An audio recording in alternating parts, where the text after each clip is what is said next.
नमस्कार। इस खास विश्लेषण में आपका बहुत बहुत स्वागत है। चलिए, बिना कोई समय गंवाएं सीधे आज के विषय की गहराई में उतरते हैं। स्क्रीन पर आप जो ये गहरा, सिनेमा जैसा ब्रह्मांडीय दृश्य और छाया का खेल देख रहे हैं ना, ये कोई मामूली दृश्य नहीं है। ये प्रतीक है एक ऐसी महाकाव्य जैसी घटना का, जो हमारे दर्शन का एक बहुत अहम हिस्सा है। आज हम बात करने वाले हैं शनिदेव के प्राकट्य की, उनके सूर्यवंशी होने के इतिहास की और उस दैवीय न्याय की जिसके इर्द गिर्द पूरी सृष्टि का चक्र घूमता है। सच कहूं तो ये कहानी सिर्फ प्रकाश और अंधकार की नहीं है, बल्कि न्याय और कठोर तपस्या के एक बहुत ही गहरे संबंध की है। तो चलिए शुरुआत करते हैं हमारे पहले खंड से, कर्मफलदाता, एक दैवीय परिचय, द डिवाइन जज ऑफ डीड्स। देखिए, एक बहुत ही प्रचलित और सटीक बात कही जाती है, उनकी एक दृष्टि से राजा भी रंक बन सकता है और एक निर्धन भी सर्वोच्च सम्मान पा सकता है। अब जरा इस बात की गहराई और इसके अचूक प्रभाव पर गौर कीजिए। ये कोई सामान्य बात तो बिल्कुल नहीं है। ये सीधा सीधा शनिदेव के उस सर्वोच्च और निरपेक्ष अधिकार को दिखाता है, जहां आपके कर्मों का फल आपकी किसी भी सांसारिक शक्ति, पैसे या पदवी से कहीं ज्यादा ऊपर होता है। तो जब हम कर्म फलदाता कहते हैं, तो इसका असल में मतलब क्या है? हिंदू धर्म और ज्योतिष शास्त्र को अगर आप ध्यान से समझेंगे तो पाएंगे कि शनिदेव केवल एक देवता मात्र नहीं है। वे नवग्रहों के सर्वोच्च दंडाधिकारी यानी कि अल्टीमेट मैजिस्ट्रेट हैं। वे एक ऐसे न्यायाधीश हैं जो बिना किसी भेदभाव के, बिल्कुल निष्पक्ष होकर, सिर्फ और सिर्फ आपके कर्मों के आधार पर आपको फल देते हैं। सीधा सा नियम है, जो बोया जाएगा वही काटा जाएगा। बस यही शनिदेव का अटल नियम है। अब एक सवाल आता है कि इस परम दैवीय शक्ति का प्राकट्य आखिर हुआ कब था? इसका बड़ा ही सटीक उत्तर हमें स्कंद पुराण और ब्रह्मांड पुराण जैसे हमारे प्राचीन ग्रंथों में मिलता है। उसके अनुसार ज्येष्ठ मास की अमावस्या तिथि को शनिदेव का प्राकट्य हुआ था। और जैसा कि आप जानते ही होंगे, आज इस दिन को पूरी दुनिया में लोग बहुत ही श्रद्धा के साथ शनि जयंती के रूप में मनाते हैं। असल में ये वो दिन था जब इस पूरे ब्रह्मांड को अपना परम न्यायाधीश मिला था। चलिए आगे बढ़ते हैं और इस कथा के अगले हिस्से को समझते हैं, संज्ञा की पीड़ा और छाया का निर्माण। संज्ञाज एग्नि एंड द क्रिएशन ऑफ छाया। तो इस कहानी की शुरुआत होती है राजा दक्ष की पुत्री संज्ञा से।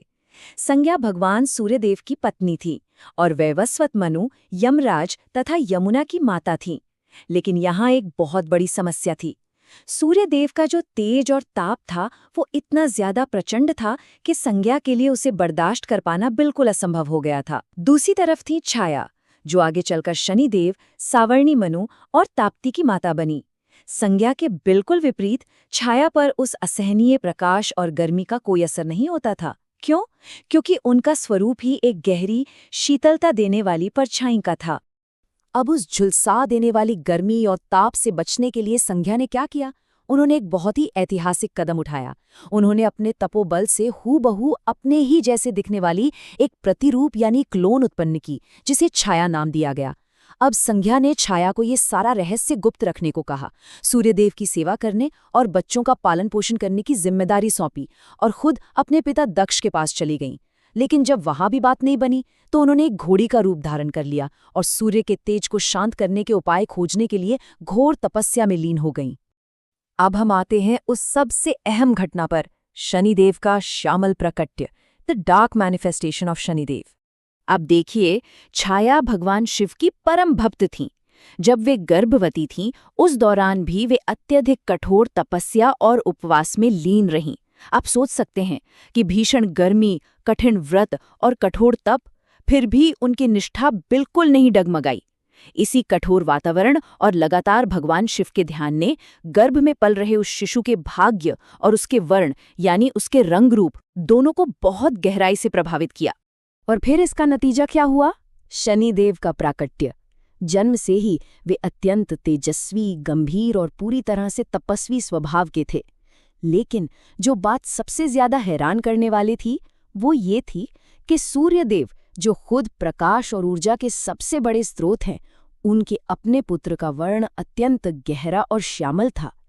माता की उस कठोर तपस्या ने उनके स्वरूप को ब्रह्मांड के सबसे गहरे रंग में रंग दिया था।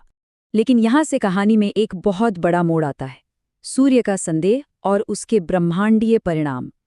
सूर्याज doubt and the cosmic consequences. जरा कल्पना कीजिए, जब सूर्यदेव ने अपने प्रचंड प्रकाश और उस नवजात शिशु के इतने श्यामल वर्ण के बीच का ये भारी अंतर देखा होगा तो क्या हुआ होगा। उन्हें एक गहरा संदेह हो गया, और इसी अज्ञानता और क्रोध में आकर उन्होंने छाया के चरित्र पर ही अनुचित प्रश्न उठा दिए। उन्होंने साफ साफ मानने से इनकार कर दिया कि इतना श्यामल शिशु उनका पुत्र हो सकता है। सच कहूं तो ये वो पल था जिसने आगे आने वाले एक बहुत बड़े ब्रह्मांडीय तूफान की नींव रख दी थी। और बस यहीं पर एक सबसे बड़ा और महत्वपूर्ण सवाल खड़ा होता है। पूरे ब्रह्मांड को रोशन करने वाले देव का प्रकाश अचानक क्षीण कैसे हो गया? सूर्यदेव का तेज अचानक कैसे मंद पड़ गया? हुआ ये कि अपनी माता का ये अपमान उस नवजात शिशु यानी शनिदेव से बिल्कुल भी बर्दाश्त नहीं हुआ। वे अत्यधिक क्रोधित हो उठे, और जैसे ही उन्होंने अपने पिता सूर्यदेव की ओर एक नजर डाली, एक चमत्कार सा हो गया। उस एक क्रोधित दृष्टि ने ब्रह्मांड के उस सबसे शक्तिशाली प्रकाश को ही मंद कर दिया। यहां तक कि सूर्यदेव का रथ जहां था वहीं का वहीं रुक गया। ये उस परम शक्ति की पहली झलक थी जो भविष्य में इस संपूर्ण ब्रह्मांड के कर्मों का न्याय करने वाली थी। अब इस उलझन को सुलझाने के लिए क्या किया गया? आइए देखते हैं अगले खंड में महादेव शिव का परम निर्णय। Mahadev Shiva supreme verdict. इस अकल्पनीय घटना के बाद सूर्यदेव को अपनी गलती का एहसास हुआ और वे सीधे भगवान शिव की शरण में गए। तब शिवजी ने इस पूरी ब्रह्मांडीय उलझन को सुलझाया। महादेव ने सूर्यदेव को परम सत्य बताते हुए स्पष्ट किया कि पहली बात, शनि वास्तव में उन्हीं के पुत्र हैं। दूसरी बात, छाया पूर्णतः निष्कलंक और पवित्र हैं। ये सब जानकर सूर्यदेव ने बहुत ही पछताव के साथ क्षमा मांगी। इसके बाद भगवान शिव ने शनिदेव को नवग्रहों में एक विशेष और सर्वोच्च स्थान प्रदान किया और उन्हें ब्रह्मांड के कर्म फलदाता यानी न्यायाधीश के रूप में स्थापित कर दिया। और यहीं से नींव पड़ती है हमारे आखिरी खंड की, कर्मों का शाश्वत नियम, the eternal law of Karma. आपने अक्सर देखा होगा, समाज में एक बहुत बड़ी भ्रांति फैली हुई है। लोग शनिदेव को एक ऐसे क्रोधित देवता के रूप में देखते हैं जो बिना किसी कारण के बस कष्ट देते हैं। लेकिन असल सच्चाई इसके बिल्कुल उलट है। वे कोई दंड देने वाले देवता नहीं, बल्कि एक दोषरहित दर्पण हैं। एक पूरी तरह से निष्पक्ष न्यायाधीश जो सिर्फ वही सच्चाई और न्याय दिखाते हैं जो मनुष्य खुद अपने जीवन में करता है। अगर आप सत्य, न्याय, कड़ी मेहनत और धर्म के रास्ते पर चलते हैं ना, तो यकीन मानिए शनिदेव की विशेष कृपा आप पर हमेशा बनी रहेगी। उनका किसी से कोई पक्षपात नहीं है। और इसी विचार के साथ हम आज के इस विश्लेषण के अंत तक पहुंच गए हैं। स्क्रीन पर तारों से भरे ब्रह्मांड का ये जो शांत और गहरा दृश्य आप देख रहे हैं, यह हमें एक पल रुककर सोचने पर मजबूर करता है। कर्मों के न्यायालय में नियति या किस्मत का कोई शिकार नहीं होता। मनुष्य खुद अपने भाग्य का निर्माता होता है। शनिदेव का दर्पण आपको वही दिखाता है जो आप हैं, जो आपके कर्म हैं।